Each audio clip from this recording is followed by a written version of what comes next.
बिहार के in charge secretary Shri Bhatt चरण दास जी, हमारे पीसीसी के अध्यक्ष अखिलेश प्रसाद सिंह जी, विधानसभा के नेता अजीत शर्मा जी, विधान परिषद में नेता मदन मोहन झा जी, CWC के मेंबर और ex minister Shri Tarak Anwar ji, former minister Shri doctor Shakeel Ahmad ji, former minister Subodh Khan Sahay ji और फॉर्मर गवर्नर श्री निखिल कुमार जी और बहुत से नेता इस मंच पर बैठे हैं। मैं क्षमा चाहता हूं, मुझे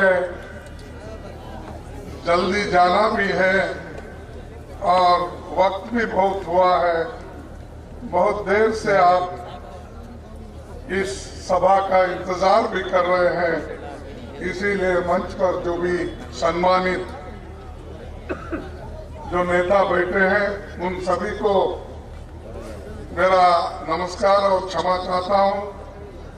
और उतने ही संख्या में बहुत से बड़े नेता मेरे सामने भी बैठे हैं और दूर दूर से पधारे हुए हमारे नेतागण, चाहे वो डीसीसी के प्रेसिडेंट हो, पीसीसी के ऑफिस बेयरर्स हो, एमएलएज हो, एक्स एमएलएज हो, एमपीज हो, सभी को, और यहाँ पर जो आज पधारे हुए मेरे भाइयों बहनों, युवा मित्रों, किसान भाइयों और मीडिया के मेरे दोस्तों,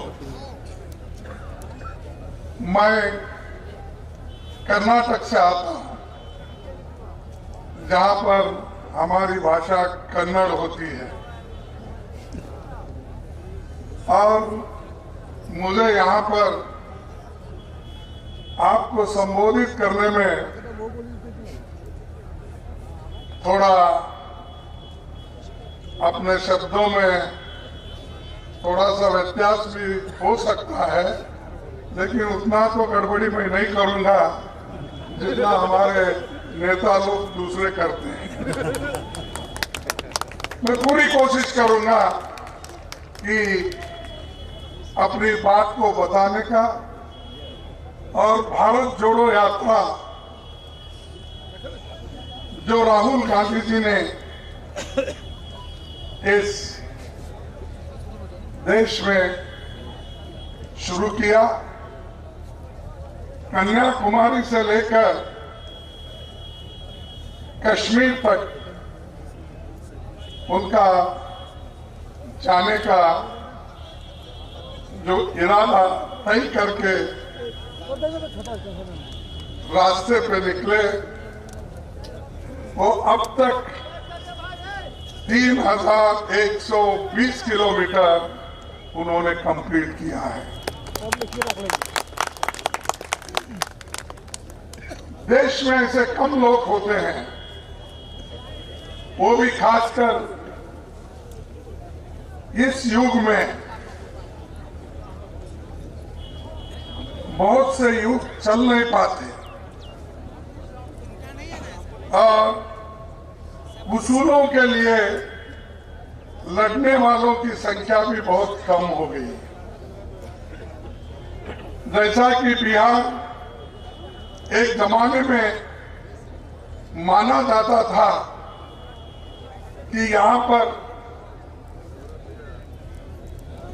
कांग्रेस पार्टी के बड़े बड़े नेता अपने उसूलों पर चलकर इस बिहार की तरक्की की थी। खासकर श्री बाबू जो सबसे ज्यादा दिन साल उन्होंने मुख्यमंत्री पद पे रहा और बहुत से नए नए चीजों को, तरक्की के चीजों को इस बिहार में लाया और उनके साथ और भी कांग्रेस के 3-4 बड़े चीफ मिनिस्टर यहां हो गए और उसी के साथ नेहरू जी के जमाने में, इंदिरा जी के जमाने में भी जो केंद्र में 32 साल तक जगजीवन राम जी अपना एडमिनिस्ट्रेशन में कामयाबी के साथ हाथ बटाया। तो ऐसी धरती है, एक तरफ पॉलिटिकल लीडर्स, एक तरफ भगवानों की धरती। अब ये तो स्थान बहुत मशहूर है और इस स्थान के वजह से यहाँ लाखों लोग आते हैं, यहाँ के भगवान के दर्शन लेते हैं और इससे आगे बढ़ के भी महात्मा गांधी जी का एक मोहनदास करमचंद गांधी जी से जो महात्मा बने वो भी बिहारी है। चंपारण का सत्याग्रह और यहां पर से जो कांग्रेस पार्टी का एक एजिटेशन शुरू हुआ, जैसा कि आज भारत जोड़ो यात्रा राहुल गांधी जी कर रहे हैं, वैसा चंपारण सत्याग्रह ये महात्मा गांधी जी की वजह से चला और यही धरती है जहां पर महावीर पैदा हुए।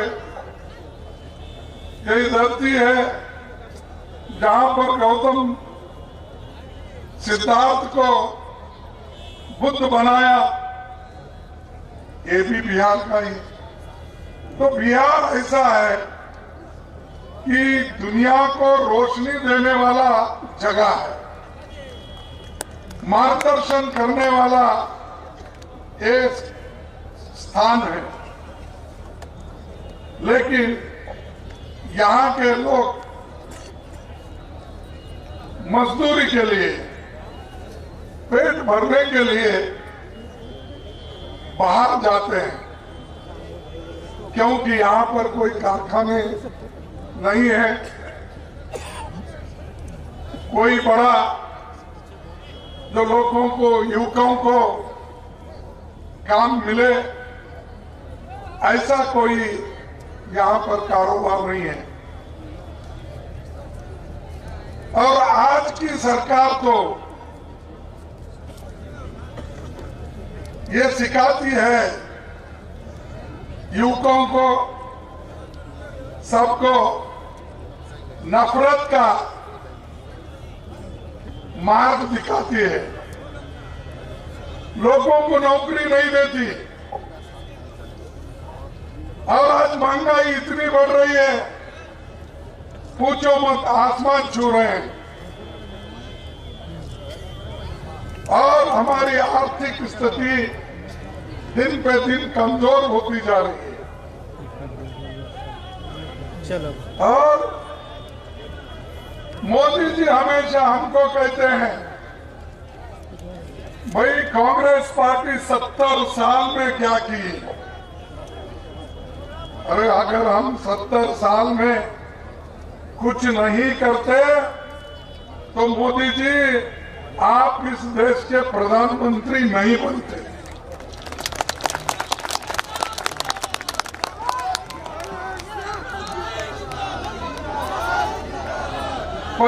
पचास 60 गाड़ियां लेके जो आज घूम रहे हो, ये कांग्रेस की देन है, क्योंकि कांग्रेस ने जमहूरियत को बचाया, कांग्रेस ने संविधान को बचाया।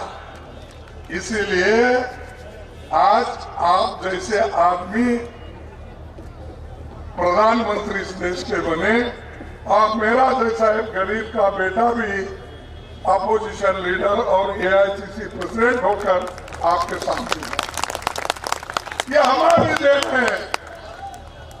आप कुछ नहीं किए, आप ना देश को आजादी दिलाए, आप देश के लिए लड़े नहीं, आपके कोई आदमी जेल नहीं गया, आपका आदमी कहीं ब्रिटिश के खिलाफ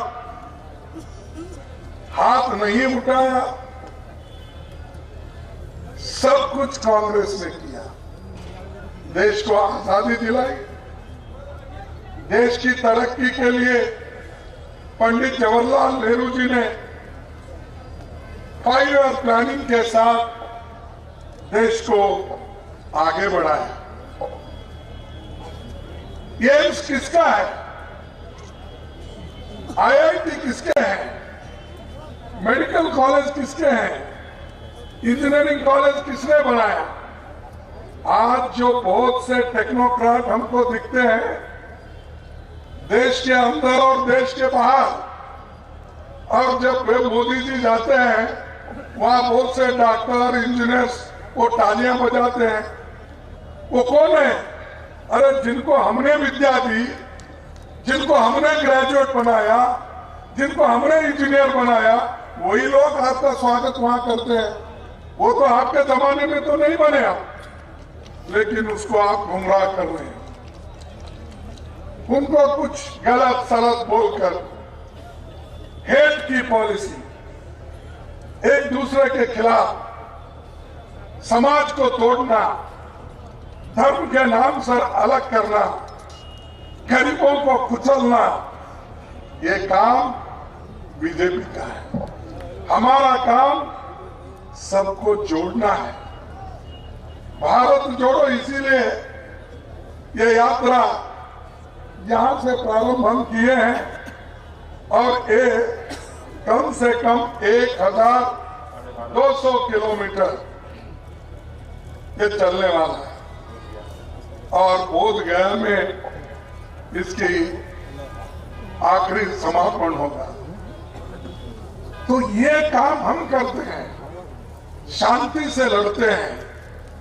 लोगों को आज उनके जो तकलीफात हैं, आज जो इतनी बेरोजगारी है, महंगाई है, ये आवाज कांग्रेस पार्टी उठा रही है।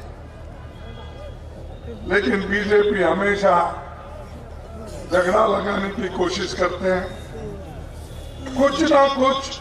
अरे हम अगर जिंदा रहे तो ही आगे बढ़ेंगे ना।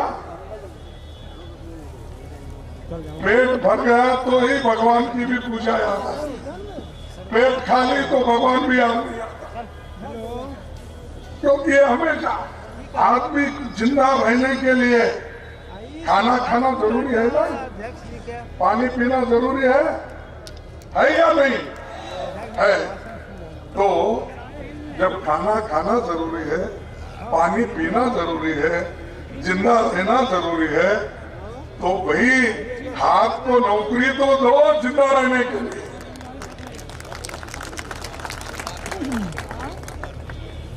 नए नए स्कीम लाए। यहाँ के नौजवान में देखा, एक साल पहले बहुत बड़ा वो आंदोलन हुआ अग्निवीर का। देखो साहब, मैं आपसे कह रहा हूं, इस देश में 30 लाख सरकारी नौकरी खाली है। कितने? 30 लाख। वो रेलवे में 3,50,000, डिफेंस में, पैरामिलिट्री में, एजुकेशन में, और जो एडेड इंस्टीट्यूशंस हैं जो सरकार पैसा देती है, वो सबको अगर आप कन्याकुमारी से दिल्ली तक या दिल्ली से कश्मीर तक गिनेंगे तो 30 लाख सरकारी नौकरी है। अरे परमानेंट नौकरियां दो। क्यों हमारे युवकों को आस दिला रहे हो? अग्निवीर लो, कितने साल के लिए? 4 साल के बाद क्या कर रहा हो? भुट्टे भुनना, पकोड़ा। तो अगर देश के लिए नौजवानों को ऐसी स्थिति करेंगे, ये 30 लाख क्यों नहीं भर रहे, मैं पूछ रहा हूं। और मैं देखा जब अपने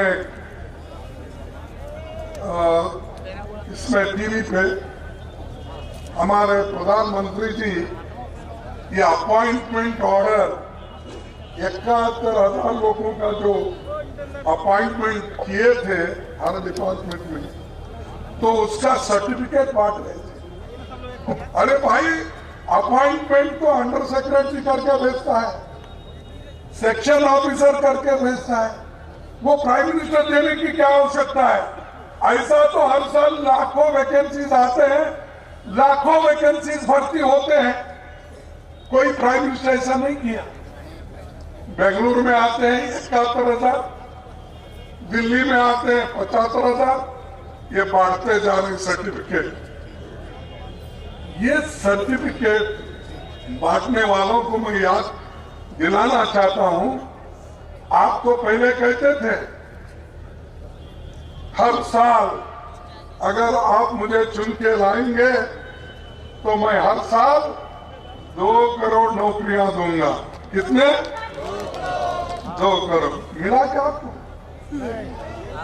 नहीं मिला। नहीं। मैं समझा बिहार लोग लड़ाकू है, यहाँ पर लड़के लिए होंगे समझा था। हम कर्नाटक में तो नहीं मिला हमको, आपको तो मिला समझा था, नहीं मिला। फिर उसके बाद बोले मुझे चुन के लाओ, मैं गरीब आदमी हूं और मुझे चुन के अगर लाएंगे तो विदेश में जो काला धन है वो लाकर 15-15 लाख आपके जोब में डालूंगा, हर घर को दूंगा। दिए नहीं। फिर अब आप बोलिए क्या मोदी साहब झूठे हैं क्या हम झूठे हैं?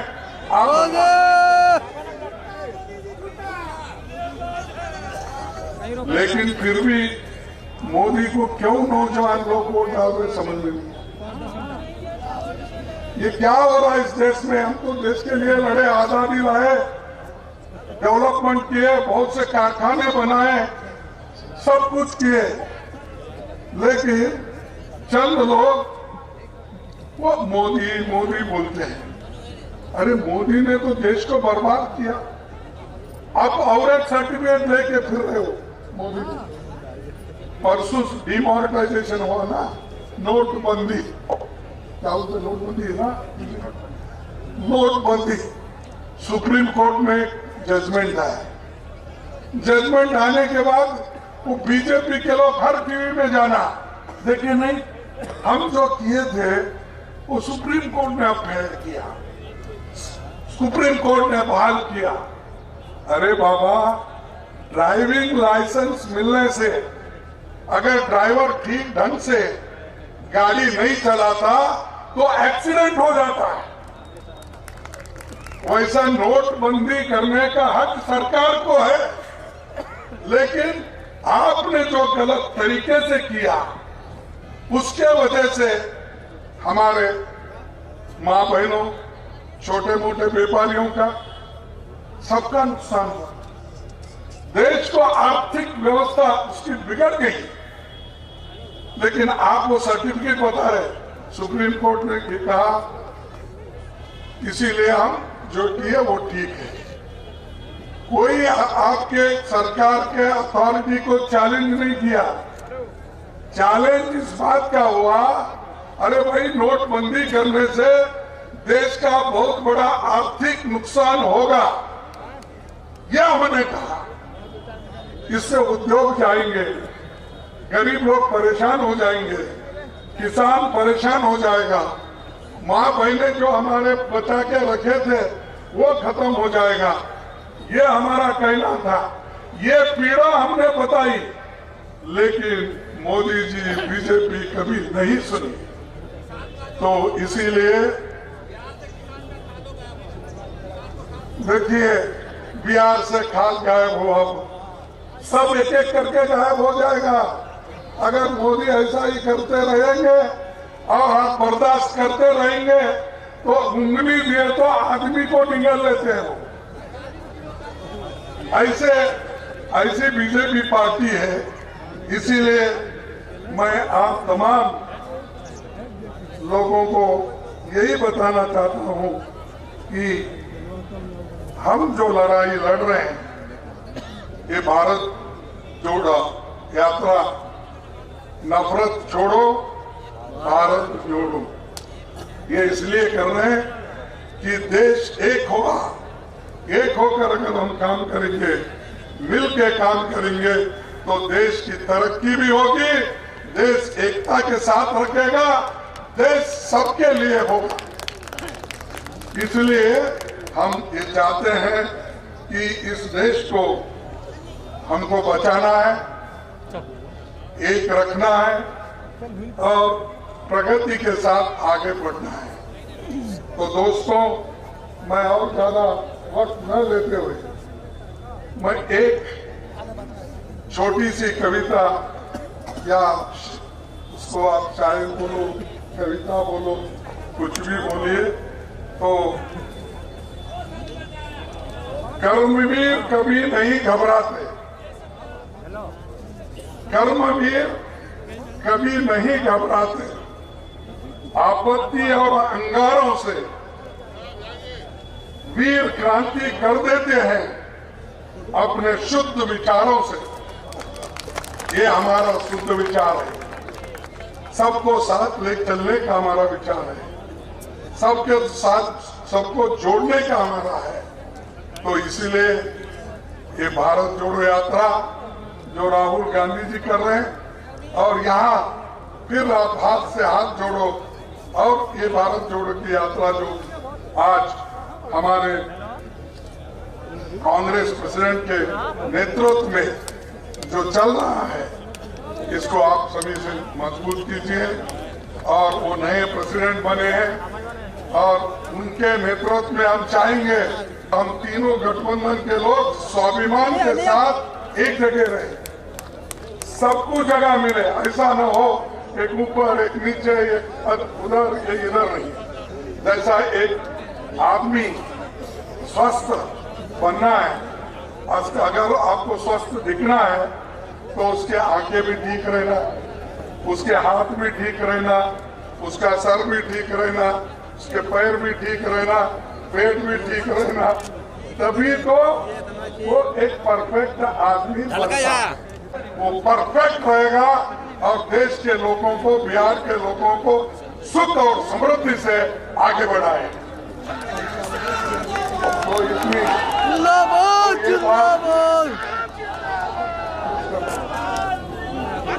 ये बात कहते हुए मैं आप सभी को धन्यवाद देता हूँ।